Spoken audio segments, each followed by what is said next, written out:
Welcome, listeners, to another episode of Listen, Learn, and Love, hosted by Richard Osler. Another brave guest that is willing to share his story. They're my heroes. Welcome to the podcast, Jeremy Kerrigan. Is that how I say your name? That's it. Yep. Just like Nancy. Jeremy lives in Mesa, Arizona. He's Dr. Jeremy Kerrigan. He's a chiropractor. He's been practicing for 13 years. Got his education, I believe, in Iowa. Grew up in Thatcher, and now, as I think I just mentioned, practices in Mesa, Arizona. He just turned 40. He's like a whole generation younger than me. But 40, when I turned 40, that was kind of a big deal. So I'm vaguely remembering what it was like to be 40. Jeremy is married, has 5 kids from age 7 to 17. He's been married 19 years. He recently came out to his wife as gay, and he's going to bravely share a little bit about his journey as a gay Latter-day Saint, and also probably share a little bit about really dark days with suicidal ideation. And I'm grateful for people to share their stories, because Jeremy's in a better spot than he was then. And one of the purposes of this platform is to help anybody out there that it doesn't feel hope and feels like suicide is an option for them, to hear stories of somebody who's gone down that road and decided not to do that and has found hope and peace as they navigate their road. Jeremy will share a little bit about his journey with the church and where he stands now. And as you know, this platform honors all stories and all journeys as we just look to create Zion by better understanding others. Jeremy also has a podcast. It's and he'll talk a little bit about that, I believe, in the show notes. And we'll link to it in the show notes in case you want to connect to Jeremy's work in health and wellness. Is that okay for an introduction, Jeremy? That's great. Thank you very much. My dyslexicness, that's not a word, listener, sometimes gets things backwards. So I hope I didn't mess up anything, but we said a prayer. Just hope this will be helpful for our listeners, and turn it over to my friend, Jeremy. Well, I appreciate being on here. I've listened to so many episodes and have just gained a lot of strength from hearing other stories. And I really hope and pray that hearing some of mine can be the same. I've been thinking about it, kept thinking, well, I'll start at the beginning of my story, but you said so much about me being 40 that I feel like I need to start my story. So I've experienced same-sex attraction most of my life. I was in a little bit of denial for a very long time. I hit 40 last year in August, and I remember thinking on my 40th birthday how great I felt and how life was going just the right direction. It was a really good day. I had some good people around me, but there was a lot missing in life I didn't realize. And about 3 days after my birthday, I was hiking and running down a hill and took a fall and ended up with whiplash and a concussion. No, All over my body, and I did not feel young again. I did not feel good. And it kind of was a tipping point. The concussion kind of caused some brain fog and other challenges. And my wife and we've had some communication issues over the years. And nothing like, we don't fight majorly. We just would kind of shut down from each other. And I was talking over with a few friends after a particularly rough interaction where we weren't connecting. And one of my friends said something. He said, you know what, like, it's going to be hard either way. And he was referring to whether we stay married and work it out or we get divorced. And in my brain, I heard that and I thought, well, it's been really hard to hide my same-sex attraction from my wife for 20 years. We've been married at that point for 18 and a half. We've been together since we were 18 and 19. You know, we met in college before I went on a mission. And so that day I just thought all about that question. It's going to be hard either way. And like I said, it'd been so hard to hide this, and it was going to be really hard to open up to her. But I finally decided I was going to just do it. So open it up and let the cards fall where they fall. And I'd had so much fear, anxiety, and just expectations. My wife is one of the most loving people I've ever met.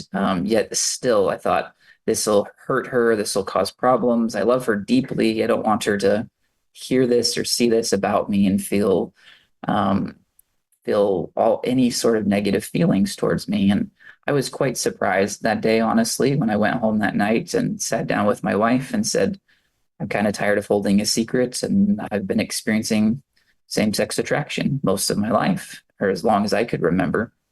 And Wow. her response was just pretty incredible. She just, first thing out of her mouth was she said, I'm so sorry that you've had to carry this all by yourself for so long. Wow. And I know not everyone can respond that way. She had some really cool experiences leading up to it that kind of prepared her. She is big in online forums. She knows people of all different backgrounds, sexual orientations, transgender, and she just has been loving and accepting for other people. She just didn't know it hit this close to home. And it was just this huge relief. We started connecting and communicating better, and it changed a lot of things for us. But then something crazy happened I wasn't expecting is opening up that box. I call it my like box of gay. I like Hmm. open up this box I'd been hiding for so long. I found out that there were a lot of not so positive things that I'd hidden in that box too.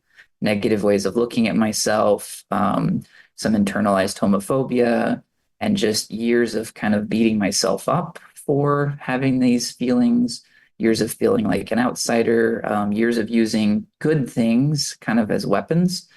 Just if I pray more, if I read the scriptures more, if I attend the temple more, if I wasn't such a sinner, God would have taken this away from me. And so when I opened the box, all that stuff came out as well. And in October 14th, I remember it because it was the day of the eclipse last year. It all hit at once. And I took a very large swing into depression. And I've experienced a lot of depression and anxiety most of my life. I thought it had to do a lot with childhood trauma. My older brother died when I was a little kid. He was 3, I was about 18 months. He died in an accident. And so, with all the shifts in life, I assumed that that's the main reason. I now realize that trying to hide sexual orientation for years created a lot of anxiety. But that day in October, it shifted pretty intensely. And over the next like 6 months, I got into a really dark place, like a lot of depression, a lot of anxiety. I'm a chiropractor, as you mentioned in the introduction. I was hesitant to try anything, medications. I was very nervous about that. I'd read so many side effects of people, having more suicidal ideations, taking antidepressants. But it got to a really severe point. A couple times I was suicidal. I tried different medications. One of them actually made suicidal thoughts worse, Mm. unfortunately, like I'd always feared. We didn't actually figure it out until the third time I took it, which was a little struggle. Um, just it got to some pretty intense places. I started pushing people away. I started feeling if people knew all this about me, they would hate me, they would judge me, they would have all these types of experiences with me. And that continued on. Like I said, started in October. In January, it got to a point where I just kind of got tired of doing all the things. I'd realized took all these expectations on myself. I joined the church when I was 18. I was super eager and excited to join the church, and it helped a lot with mental health challenges, just having a purpose, feeling God's love. And for a brief period of time, I didn't experience any same-sex attraction. Same thing happened when I met my wife. I was so focused on her, I wasn't thinking about anything else, and I kind of assumed I was cured for a little while, long enough for us to get married. And then shortly after, as the honeymoon phase wore off, like my mind was kind of drawn back that direction. But I'd taken all the obligations of being straight appearing, if you will, and being a good member of the church and what all that entailed. And, you have to do all the things: pray, read your scriptures, go to church, go to the temple, write in the journal, food storage, ministering, like so many different things. And I don't blame anyone. I know there's a lot of expectations the church has, but I accepted and took those on myself. So in January, when I'm just struggling to stay alive, I talked to my wife and I said, I can't keep going through any motions. I have to stop literally everything if I'm going to survive. And that's honestly, that was harder for her than me coming out as gay was. She had a harder time with the church, me stepping back, because the church was our foundation. That's what brought us together. That's where we've connected. And it's been a spiritual strength to her. And it took a while for her and me to understand what was happening with that. But as I let go of all those expectations, I stopped attending church. I stopped wearing temple garments. I stopped, taking the sacrament, feeling any obligation to read scriptures, go to the temple, any of those things. I won't say it fixed everything. It gave me a chance to just sit back and reevaluate what do I want to be doing? Where do I want to be? And as I let go of all those, I realized I was holding a lot of like anger towards God, anger for him for letting this happen to me, anger because I didn't figure it out sooner. I felt like I was hurting people I loved and cared about. Here's this woman who I love dearly, and I'm causing her problems. I was scared what this was going to do to my children and their future. I just took on all this responsibility of how this was affecting other people. And I just felt, again, immense anger towards God for allowing me to end up in that position. And it was more than like depression and anxiety. I felt like it was this anguish coming out, and I was incredibly stuck in that place. And like I said, anytime I tried to take certain medications, it seemed to get worse. Finally, we got pretty desperate to try anything. I saw my family, my children, and it was worth fighting for. I know enough about mental health to know that me taking my own life would have dramatically impacted the rest of their life in not a positive way. And so I was willing to try and fight for anything to prevent that from happening to them. I would do therapy. I did a lot of hiking, um, which helped at first. But then after crying through 3 hikes, I thought, I better stop doing this, especially if I'm hiking near cliffs and things that may be a little more dangerous in that situation. And finally, I resorted to ketamine infusions. I don't know if you know much about A ketamine. little bit. It's a fascinating approach.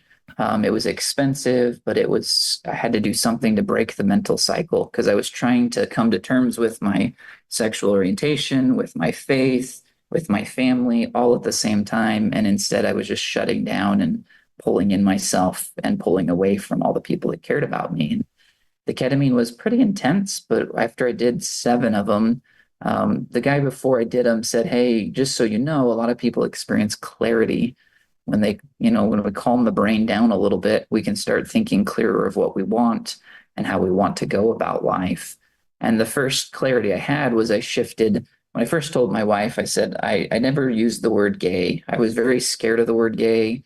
I didn't like it, had all these feelings about it. And so I said, I experienced same sex attraction. I don't want anything to change. My assumption still, even back in September, was that this would change. This would go away at some point, and then I'd be free from it, if you will.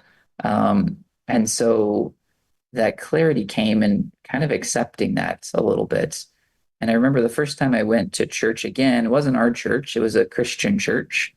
And I went willingly and I'd let go of some of that anger towards God. And they had, handout programs. And I'll write notes in church, but often it's just the thoughts and feelings that come to my heart more than what I'm actually hearing.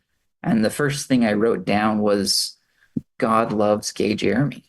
And I Wow. felt this love in a way I'd never felt before. Like I felt God's love in my life, but to feel it so completely for every aspect of me was completely new. And I felt such a peace in that. And that, waxed and waned a little bit as I still fought through that. But that was kind of the foundation where I started building things up again, that God loved me for who I was.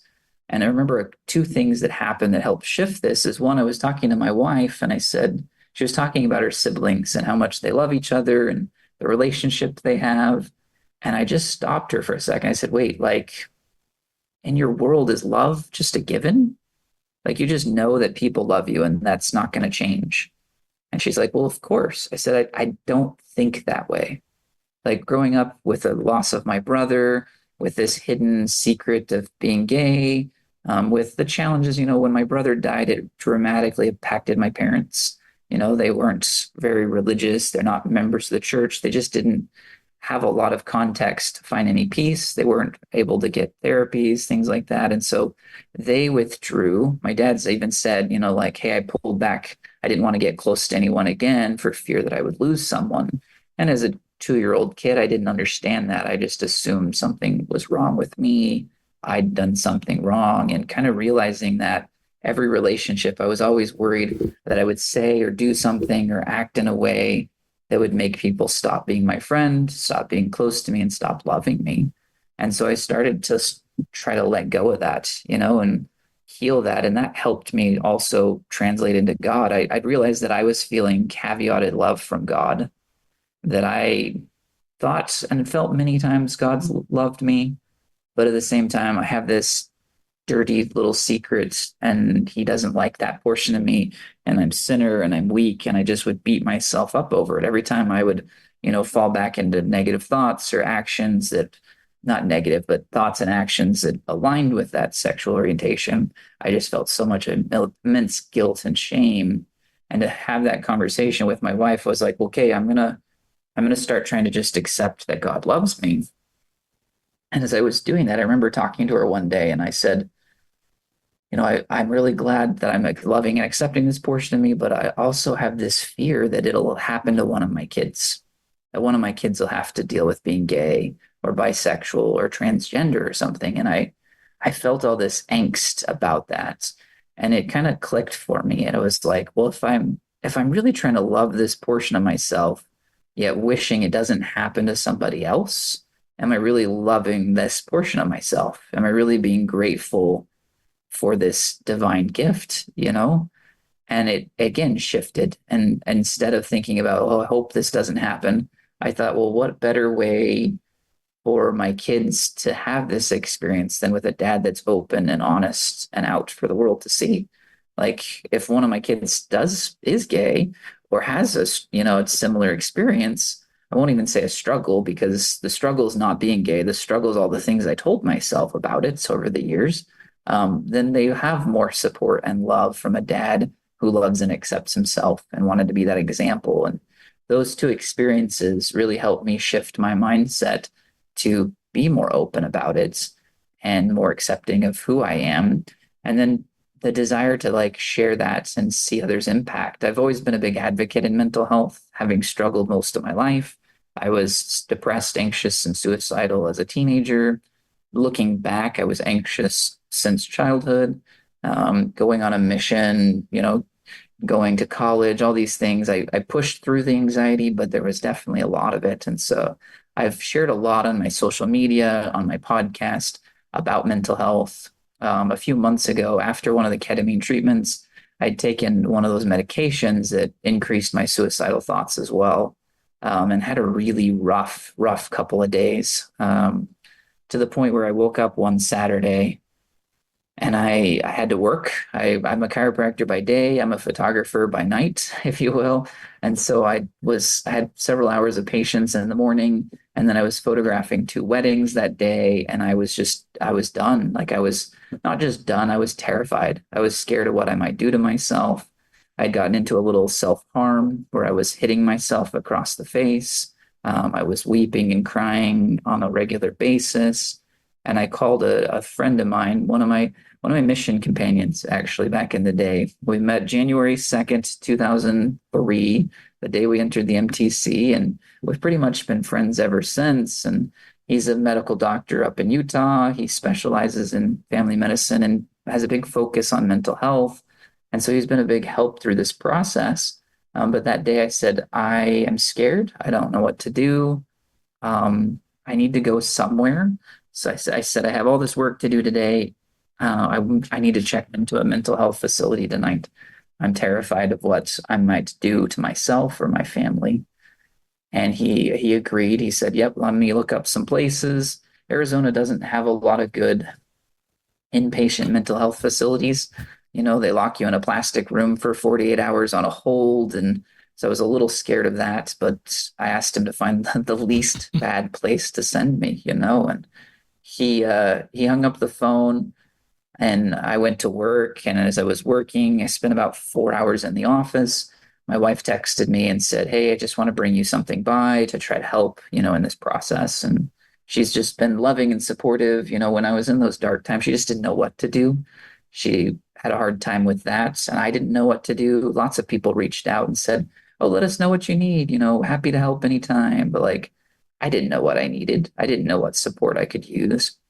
So she was coming by and I finished up. And as I was getting all my photography equipment ready, she walked in and then my friend walked in right behind her.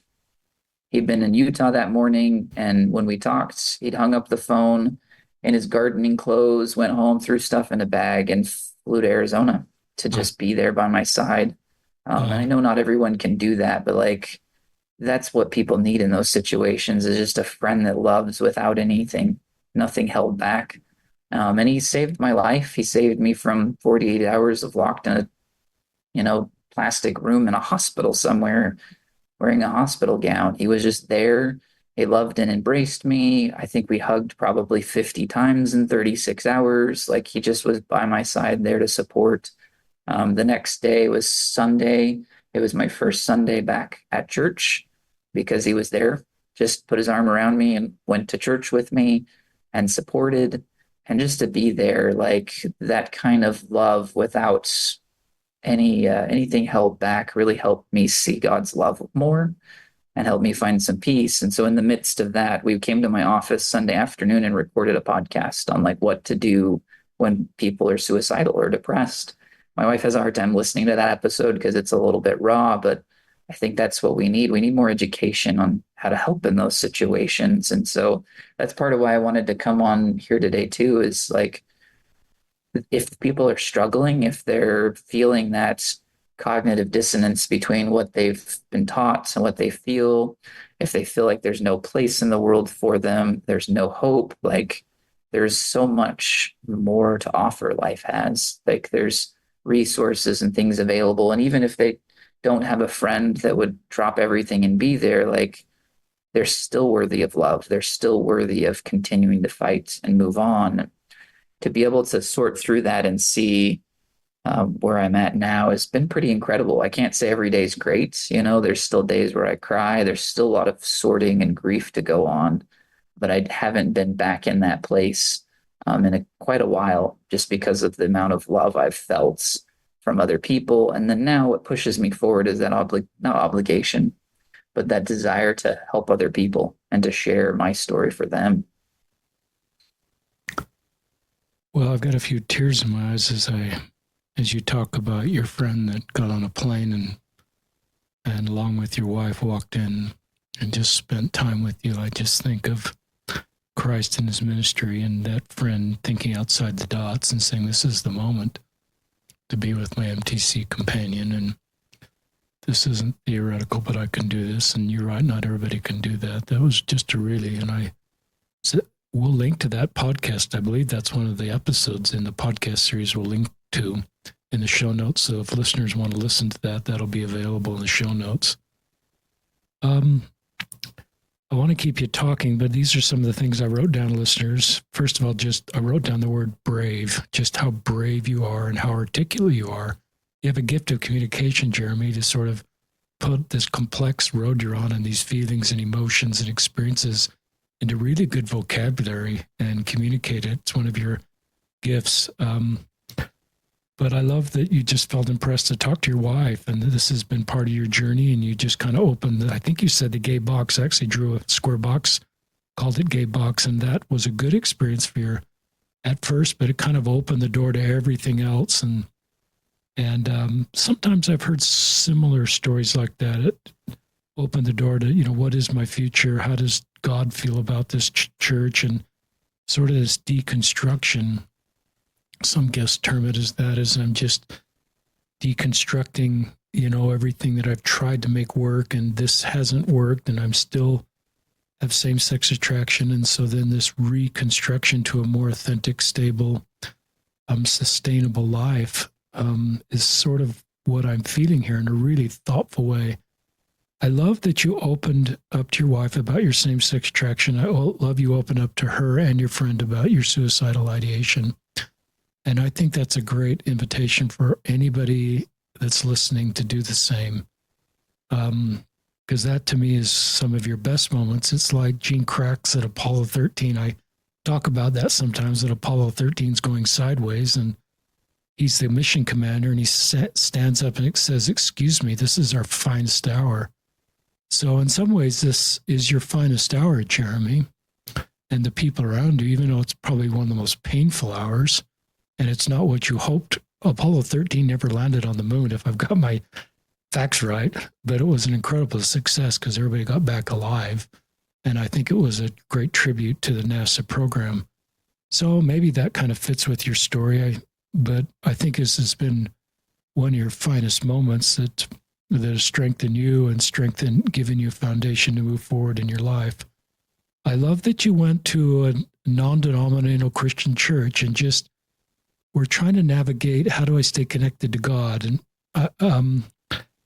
And you didn't quite say it like that, but that's the way I interpret it. But I love this clarity. God loves gay Jeremy. What a great, powerful personal revelation. And just this clarity that came to you as you're making your way forward. And even the clarity recognizing the impact negatively this would have on your kids and not wanting to go down this road, even though there's so much pain and darkness. I'd love you to talk more about ketamine. I don't think you're giving that a blanket endorsement, but enough people, I don't know much about ketamine, listeners, but enough people in my life and podcast guests that talked about that, and I know you're not a doctor prescribing ketamine, but do you want to give just more of an overview of what that is and what next steps would be for someone that might think that might be helpful for them? Yeah, it did come up a couple of times. Actually, most of my knowledge I learned from patients. Patients will come in and say, oh, I tried this thing and it really helped. And so then I do some more research into it myself. And several people in a row mentioned ketamine to me. And so I looked into it. It's a dissociative drug. Basically, you go into a ketamine trip where everything kind of gets swirly and a little hallucinogenic. It's done in an infusion under doctor's supervision. There was a nurse and a PA with me on and off, keeping an eye on me during the process. And the background is that they use it in hospitals and like EMTs. If they get a kid with a broken arm, who they're trying to treat the kid, but the kid's in pain and writhing around and won't settle down, they'll give them ketamine and it just kind of calms them down. It's an analgesic. It takes away the pain and they're able to actually help these people. What they noticed, though, is people would come into the ER for very unsettled, very unruly, for mental health issues and chronic or like intense pain. And they'd give them the ketamine and then they'd report back, hey, the next 2 weeks I was no longer suicidal. I noticed an improvement after just this one thing at the ER they gave me. So there's low dosage is what they're doing. It's a low dose infusion. The infusion itself lasted about 45 minutes. And they were, honestly, I don't give them a blanket endorsement. It worked for me. I highly recommend doing research. The first 6 sessions were really intense. It was it kind of intensified whatever I was feeling. And it was hard while I was in it to discern what was real and what wasn't. And at the same time, I've been opening up about being gay. And I remember sitting in the infusion thinking, wait, do people know or do they not know? Like what's real and what's not? I couldn't discern between the two. And so after the 45 minutes, it takes another 45 minutes to settle out of the system. And the idea is that it helps like rewire some of the brain in terms of like in between each nerve, you have a synapse. So like the communication happens where a little chemical is released across and it connects with a synaptic receptacle, and that's what sends a signal. Well, in certain chronic pain, mental health, anxiety, it's hard to treat depression, the receptors become more prolific. And so when a chemical comes across, there's more of it released and more of it stimulated. So you get an overstimulation of the brain because there's extra receptacles. Same with pain, like your body develops new pain receptors. So it's sensing more pain because there's more receptors to sense that in. And the theory behind the ketamine is that it actually helps decrease those receptors and make the brain less excitable to that. Kind of a way of helping and calming the brain down. And like I said, for me, it was really intense doing them. But then I noticed over the next several weeks, I had a lot more clarity in what I wanted and where I wanted to be in life. Thank you for that. I love clarity and calming. Those are good things for all of us. So I just recognize, listeners, there's a lot of things I don't understand, like ketamine. And I'm open that as we continue to understand the science, and it sounds like your approach was really understand the research and your advice for others is to do the same, that there are things out there that are helpful to us that I believe God has made available to us to improve our lives. And I've certainly, one of the remarkable things in society is the improvement in medical care and all the different science and understanding cancer research.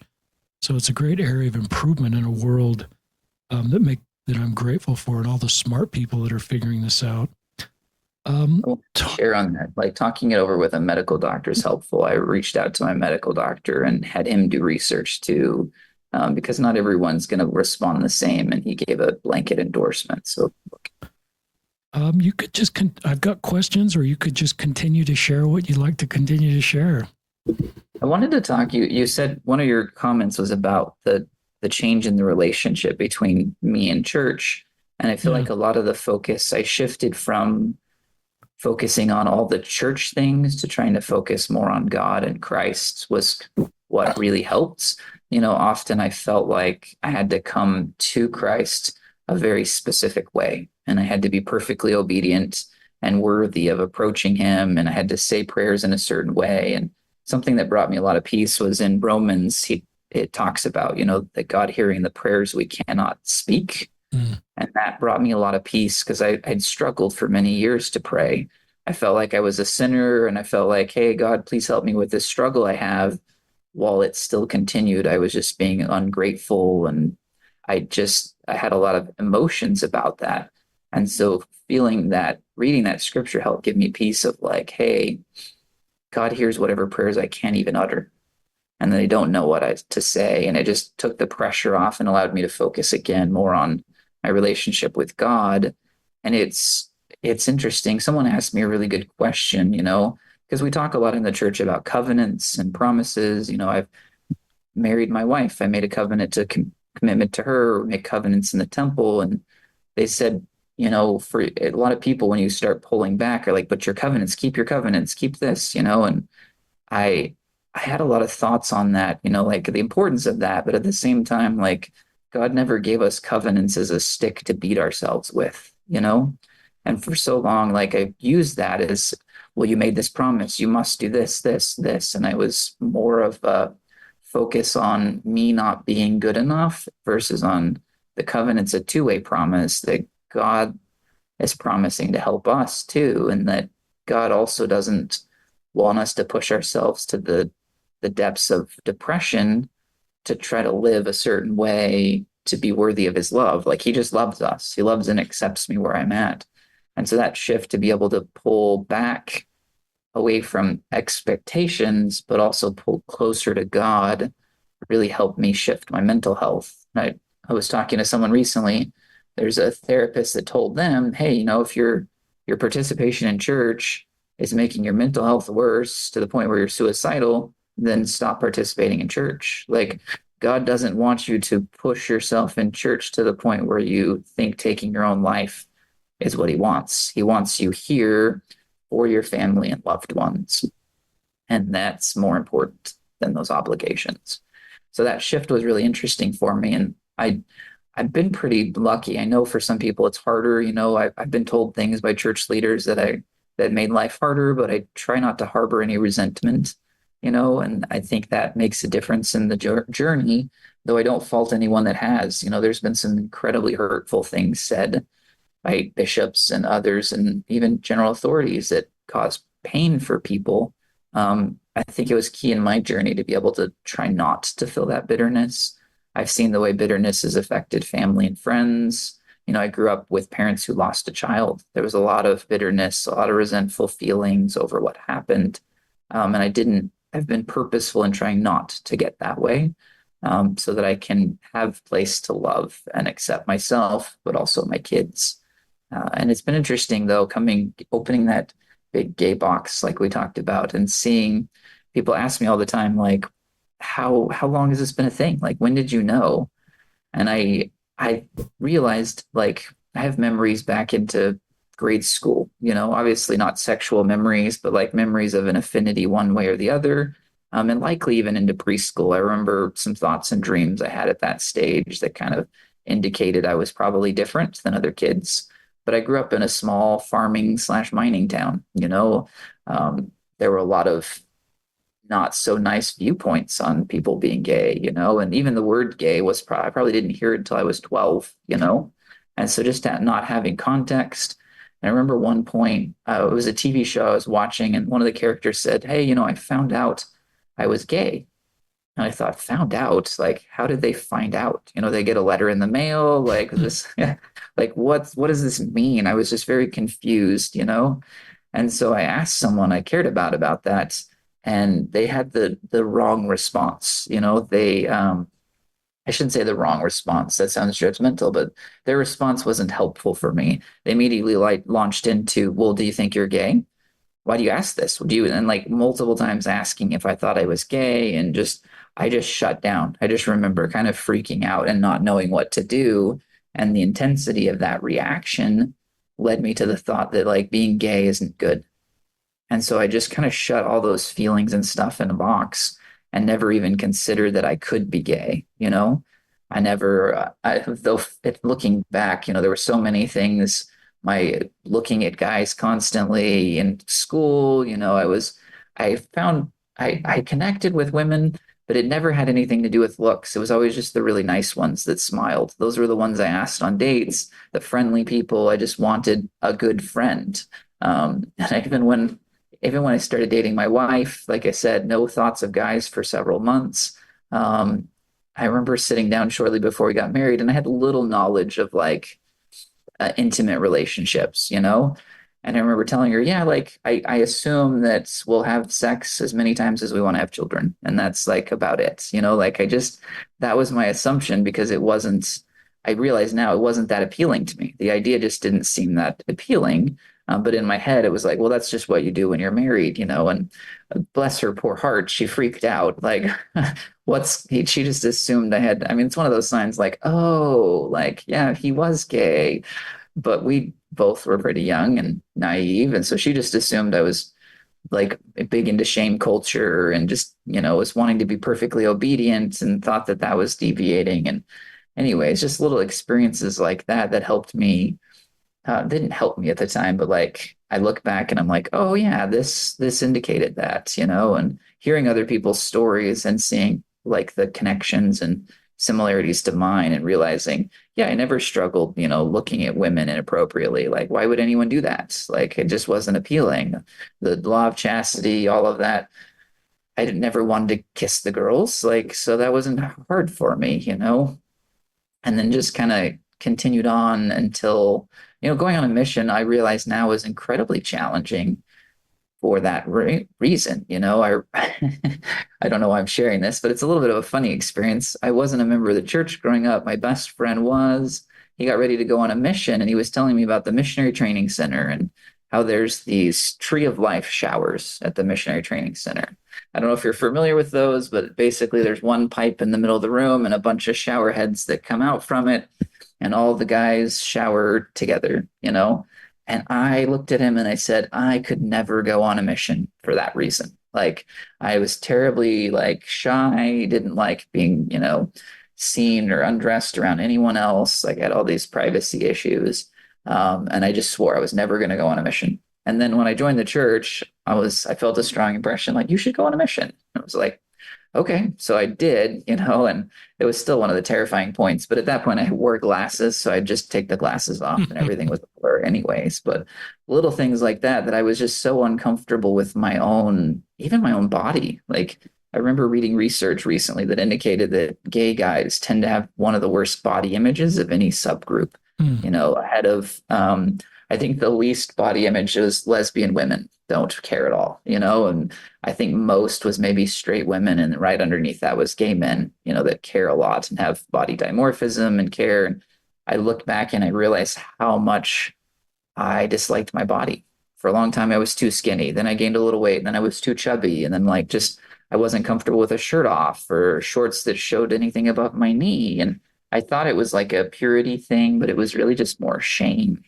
And so now, like, one of the benefits of being more open is I feel less of that. I feel like I love and appreciate my body for what it does and what it is, and that it was created in the image of God.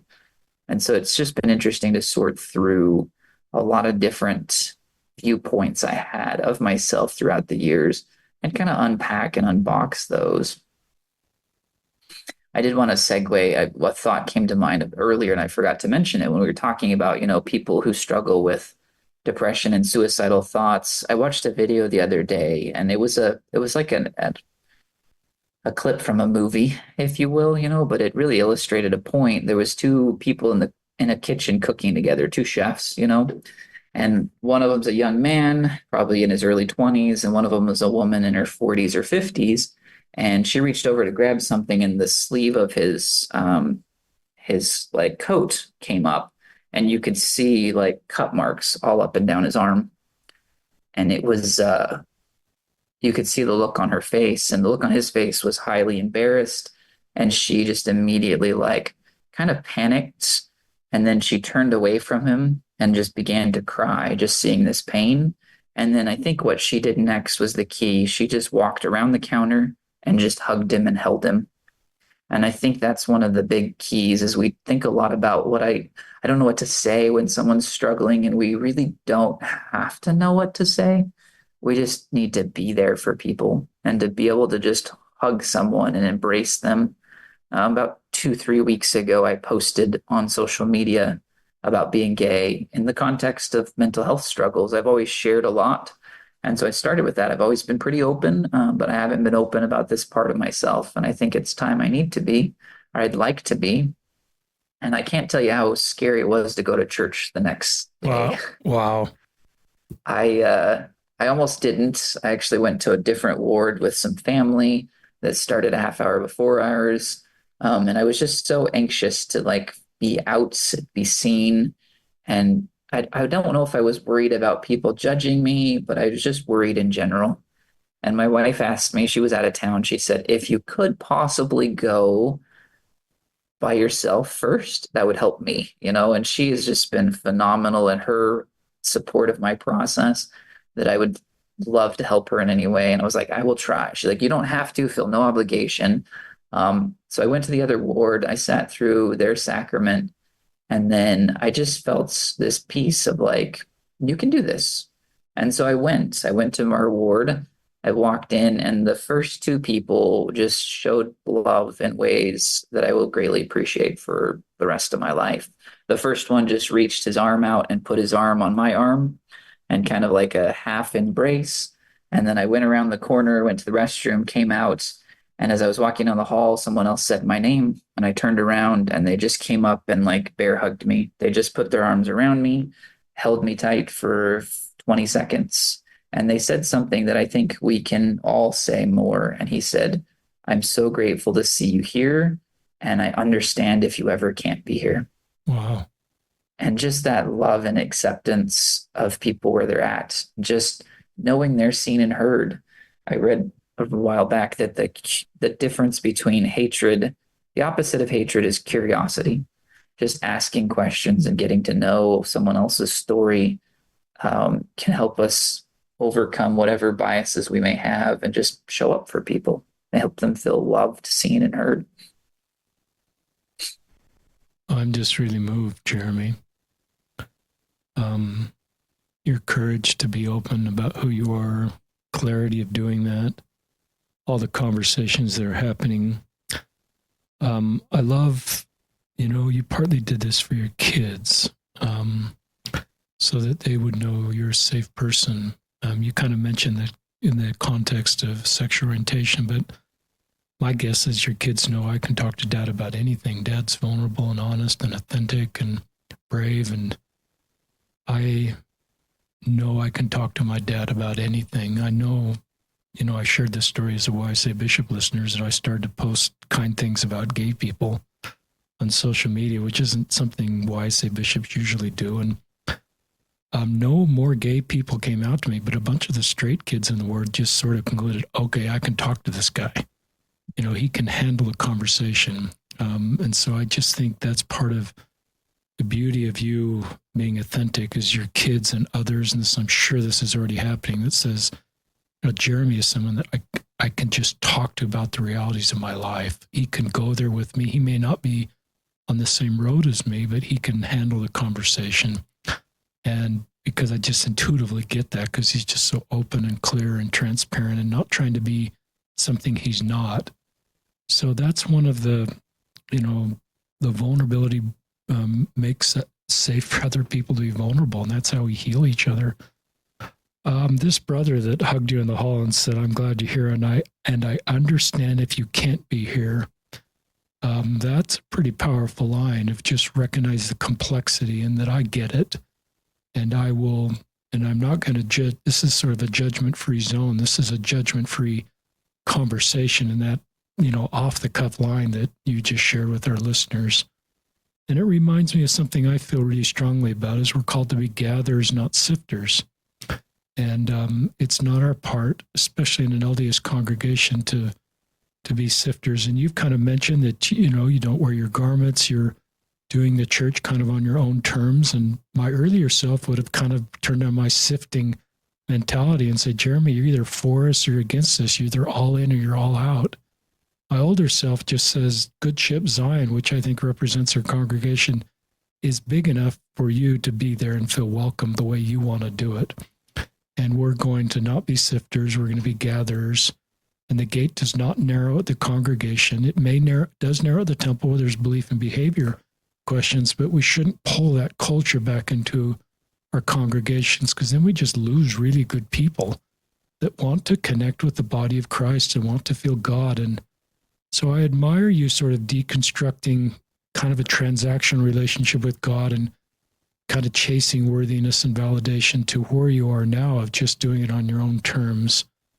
And respect for doing that and just people around you that are letting you do that. I admire you coming out on social media. I admire you coming to church. And I love this relationship you have with your wife. Other thoughts that come into your mind is where we still have like 15 more minutes of discussion. You just, when you said something about my wife, I just always go back to her response and her love in that situation and how, like, she and I have cried together so many times, Interesting story on that. Back last summer, we were meeting with a therapist and he's challenged us. He's like, you need to just cry together, like sometimes she would cry and I'd be trying to fix it and I would be upset and she'd be trying to fix it, and he's like, you need to get to a point where you can just hold each other and you can both cry. And the first time we tried that was a complete and utter disaster. Like, it did not go well at all. We both tried to hold space, but then we both felt guilty for the other ones. And it was probably one of the worst moments of our marriage, honestly. And she and I both were pretty upset at our therapist for it at the time. It just, we both ended up having to kind of leave. I had to go on a long walk. She had to go on a drive. There was just a lot of emotions, and we'd taken a lot of each other's emotions on ourselves. And part of what we've been going through lately is trying to be a little less codependent, and like be there and love and empathize with each other, but not feel such responsibility for controlling the other one's emotions. But we've been able to do that as we've practiced and gotten better at just being there. I'm just always blown away by her desire to do what's best for both of us. We talk a lot about in our marriage, love is a choice. We choose to love each other.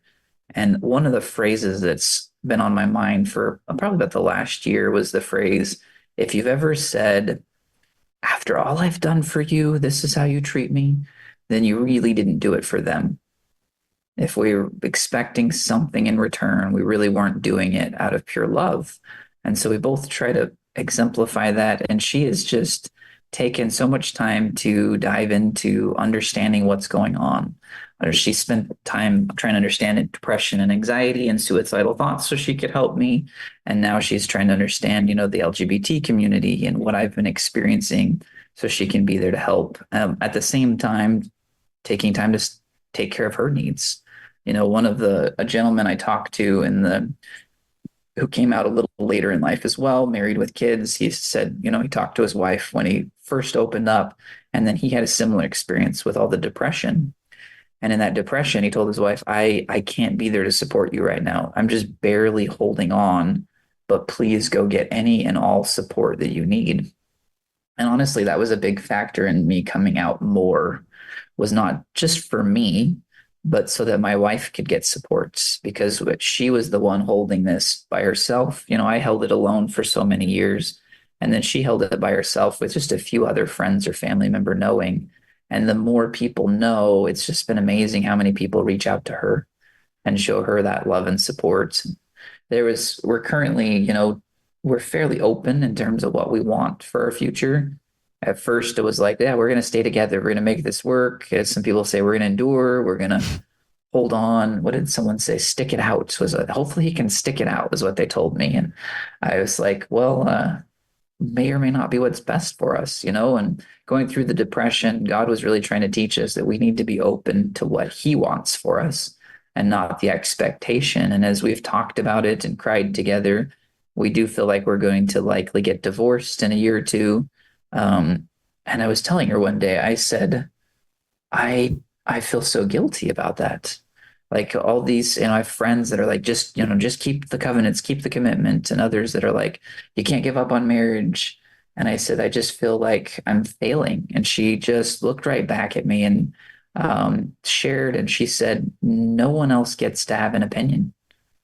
And then and this was really a moment, she said, if they haven't sat here and cried with you on the floor during your depression, and if they haven't tried to track your location to make sure you were actually coming home at night, they don't get to have an opinion. And I will talk to every single one of them.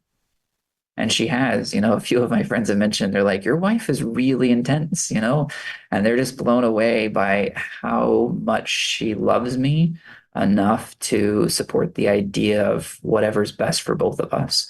And the same, like we've known for almost a year now, both of us, that I'm gay, and I'm not going anywhere until I know she's okay. And same, so like we're trying to figure out how we can love and support each other in marriage and potentially even out of marriage, and being open to that for the health of ourselves. But like you mentioned, also for our children. I want our children to know that they don't need to do stuff in life just because everyone else tells them to, or just because they feel an obligation. Like that's not God's plan for us, wasn't to feel obligated. God's plan was for us to have our free will and choice, and to make choices and to learn and grow. And sometimes we make the wrong choices, but the wrong choices, if you will, I put that in quotes, wrong. The choice that appears wrong may lead us exactly where God wants us to be. I remember one of my wife's relatives was inactive in the church for many years, and had an alcohol problem and a variety of other things, issues and challenges, and a lot of pain and sorrow came in that time frame. But one day she was at a bar and met this man at a bar, and he turned out to be an incredibly wonderful man. And they got married. Eventually, he joined the church. He came back to church, and they have, been by each other's side for 30 years at this point. And it's like, wouldn't that have been inspired that she walked that wandering path to meet and connect with someone? And we want to judge and not judge, but we want to assume, oh, that's not the right path. But we just don't know what God has in store for other people. His path may be, through the church at all the stages. His path may wander for us because it leads us where he wants us and not where we think he wants us. Thanks for being open about, what you feel is probably the future of your marriage. And you don't need any advice, but I think you give good advice to others. And I think you two have done a great job of just going slow and not making any real quick decisions once the reality of your sexual orientation was known to your wife. And I think this is, I'm coming back to Apollo 13 again. This to me is, some of your finest moments as a married couple and as friends, in moments you never thought would be happening in your marriage. And she said something, you both have these amazing, no one gets to have an opinion on our marriage. And I think that's really powerful. I think that's our doctrine, listeners, is that we shouldn't judge, we shouldn't be prescriptive with others and their future. That's not our job. We don't receive personal revelation for others. I think naturally I probably naturally use the language because we want marriages to succeed. That seems to be something that those of us that are in a marriage that's succeeding wants that for others naturally, I guess, and would want you to work through that. But I think at the end of the day, we need to do what your wife invited us all to do. She didn't say that for everybody, but I'm using her words for all of us, is no one else gets to have an opinion. I think then that's consistent with what I believe is a lot of church doctrine is, hear him, let God prevail. But that to me is personal between the individual and God and is very unique. And it comes back to personal revelation and agency. And our job is not to get in the middle of that, but to honor people's agency. And then I think people do better because they feel ownership of their future and their decisions. They don't feel pressure for those decisions that they may resent others or the church for that. Just kind of my feeling after hearing so many stories. The other thing is, if your marriage does end, I think my younger self, when I heard a marriage ended, I try to figure out the backstory, maybe who's the hero and who's the villain. Maybe that was to protect me, that there was a villain in every marriage that ended, so that would keep me emotionally safe. But listeners, I just invite us not to do that. And maybe there is somebody that's been really harmed, and we as an individual need to go and really be there for that person that's been harmed. But I think generally when we know of a marriage that ends, let's don't spend mental energy trying to figure out the backstory or who's the hero or who's the villain, or you've been open about being gay, so we would assume it's, because of you and being gay. And I just think we do better when we just love, support, and don't get into that sifter mentality or that judgment mentality. And, there may be nobody at fault here. This may be actually the best decision for both people and for the family, and isn't a setback the way we might look at a setback, and just let them own their own story and support them. Are you okay with that? I'm putting a little bit of my thoughts into your story, and I don't want to do that if you're not comfortable with it, but I'd love you. We still got a few minutes. I'd love you just to continue to share, Jeremy. I love what you just shared, and I hadn't thought about it, but I felt a lot of joy when you were just talking about taking it slow. I felt a lot of pressure to make a decision and to figure out what I wanted. And my wife put it in my court. She's like, I made my decision. I'm here as long as you'll have me. And I just felt a lot of pressure of that. But like, my wife and I have struggled with our communication. We've had a wonderful marriage, but lots of different struggles and challenges in it. And to be very open and honest right now, like I can talk to her about, hey, I saw this guy who was attractive today, and she can share similar if she wants, or I can tell her about the inappropriate gay joke I told, in this setting, or all sorts of stuff. And we're just there for each other. Like, we have a closeness and a friendship we haven't had in a long time. And we could have rushed into like, well, you're gay, you should move out, and I should shift this, and if we'd rushed into that, we would have missed a lot of these really cool opportunities to be connected to each other. And that's going to help us in the future. I was just telling her, I had some emotions the other day. I was photographing a wedding, and I just thought, what if I get married to a man in the future? Would anyone even come? Like, what was this? And I had all these like just negative thoughts in my head.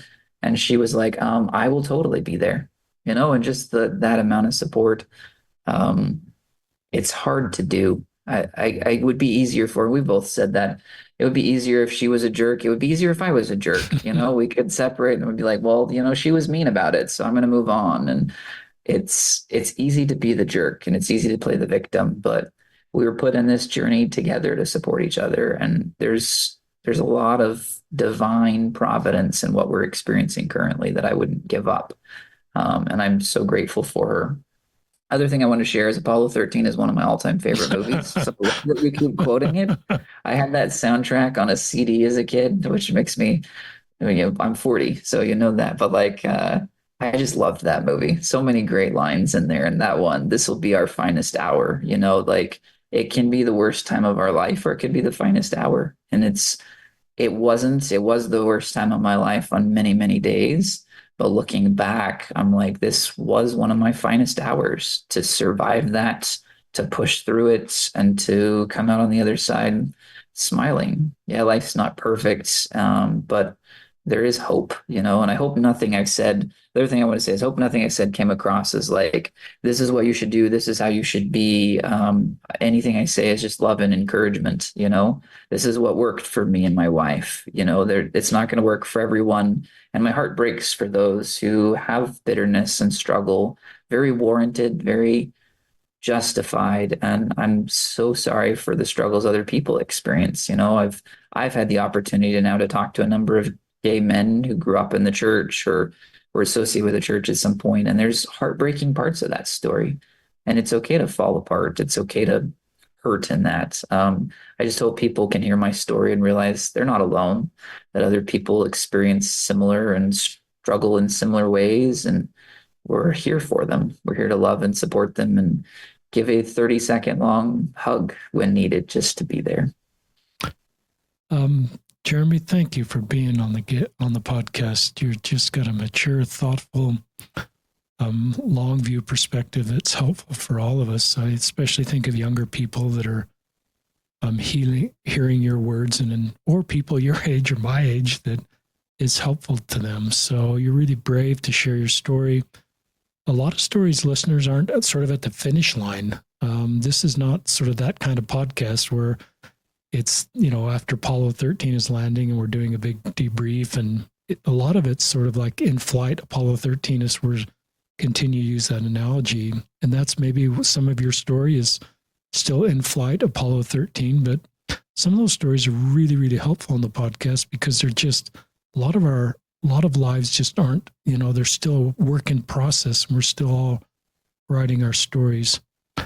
Talk a little bit about, we've mentioned your podcast. I just want to make sure I say the name right and tell our listeners the name of the podcast and its focus and why you decided to do that. We'll link to that in the show notes. Yeah, I definitely want to share that. I want to just add to what you said that like all of our journeys are ongoing. When you said that, I heard the end credits song from Apollo 13. You know that. I know the whole thing. Like that's not the point in my story that I'm at, like I'm not riding off happy into the sunset because that's not the journey of life. Like I've cried a couple times this week. I have struggles and challenges. There's hardships of people that have a harder time with it, maybe don't love and accept us as we are, and people that have to leave our life and challenges. So if we're having those hardships, I hope people stay encouraged. Like just because life's a little hard doesn't mean it's not also amazing, and our journeys keep on. And I had one little experience I wanted to share. I was up in Salt Lake a couple weeks ago, and the Taylorsville open house was there. And I haven't been to the temple in months, and I haven't really desired to go. And I was like, well, the open house will be a little just easier. And I went in and I felt two things while I was there. I oscillated between peace and severe anxiety. And I just went back and forth the entire time. And that's been the theme of my life since coming out is peace and anxiety. Like I go back and forth between the two. And I thought about it. I would rather feel both than neither, if that makes sense. But I had a cool experience there. I went through twice, actually. The line wasn't very long, and I walked through 2 times. But the first time I was walking out of the Celestial Room, and you come around, and if you turn around backwards, there's a painting, and it's a painting of Christ, and he's in the middle of 5,000 people, and he has a little bowl with, 5 loaves and 2 fishes, or 3 fishes. I can never remember. But he has this small bowl full of stuff, and he has his head up looking at heaven expectantly, and he's just praying. And the thought came to mind, here's what I have, please make it enough. And that's been kind of what's my theme lately. I'm not at a place where I can do more than I can, and none of us can. Wherever we're at, we can only do what we can. And Christ didn't look up and feel like, I'm such a terrible, awful person. I only have this much food. Please make it enough. He just looked up and knew that the Father would provide and knew that what he had would be enough. And that small little offering fed 5,000 people. And I think that's important to remember, that whatever you can do at this point is enough for Christ to love and accept you. That's my thought on that. Going into the podcast, the podcast itself is called Empowerful Health, like empower with full at the end. If you search my name, Jeremy Kerrigan, or you'll list it, in the show notes. but Jeremy Kerrigan, it shows up on Apple, all the other places. And the idea behind it is that so often we feel like we don't have control over things, whether it be our health, our mental health, we feel kind of stuck. And so I just try to interview different people and resources on how we can feel more in charge. I have a couple episodes on emotional eating, food addictions. I have episodes with a variety of practitioners, mental health providers, and even just some cool people that have cool stories to tell. I interview an amazing real estate agent on there who was homeless and lived in a half burned out house as a teenager. And I think she now owns 7 homes and is quite successful. So just not letting our story, well, like we were just saying, not letting our story end, realizing we're in the middle of the story, not at the conclusion, and we can take some charge of it. So I don't have any like agenda with it. I just want to help people feel more in control of their lives. I feel like you have the same. I love it. I love you doing that podcast, and I love the work you're doing. We love chiropractors in our home listeners. My wife grew up in Texas. Her family's a chiropractic family. That's not a word, but I think you know what it means. And I've been blessed by people like Dr. Kerrigan and their work as a chiropractor. That's a whole profession built on helping other people and relieving pain. But your podcast is like that. Thanks to, I think, Jeremy's mentioned people that have helped him, but if you're listening, and I just sense there's a lot of people that might be listening that, you have been a role, somebody that has really helped Jeremy, your wife, this doctor friend, your kids, others in your circle. So all those that are listening, for those, and for you that are doing the same thing for guests that aren't on the podcast, these are the little things that make such a big difference. The fact this line, I understand if you can't be here, I'm paraphrasing that line. There's just so many things we can do that are just small but powerful things that help people. And that's how God, answers prayers, is through us lifting the hands of those that are hanging down. Anyway, Dr. Kerrigan, Jeremy Kerrigan, thanks for being on the podcast. Anything else you'd like to say in closing before we sign off? I don't think so. I'm just grateful to be here and grateful for all the work you do to share stories. Well, it's people like you that make this podcast possible, that are just willing to share their stories. So act on the impressions you felt as you're helping others or writing your own story. God will be with you. He loves you. God loves gay Jeremy. God loves all of us. We're all created in his image, as you mentioned. All body types, all sexual orientations, all kinds.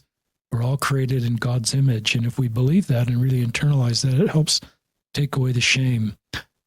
I believe that, shame is one of Satan's tools to separate us in the love of God. And that's one of the purposes of this podcast, is to take away shame. And so we can see ourselves as God sees ourselves, sees us and love us, and make better decisions going forward. So this is Jeremy Kerrigan and Richard Ostler signing off on another episode of Listen, Learn, and Love.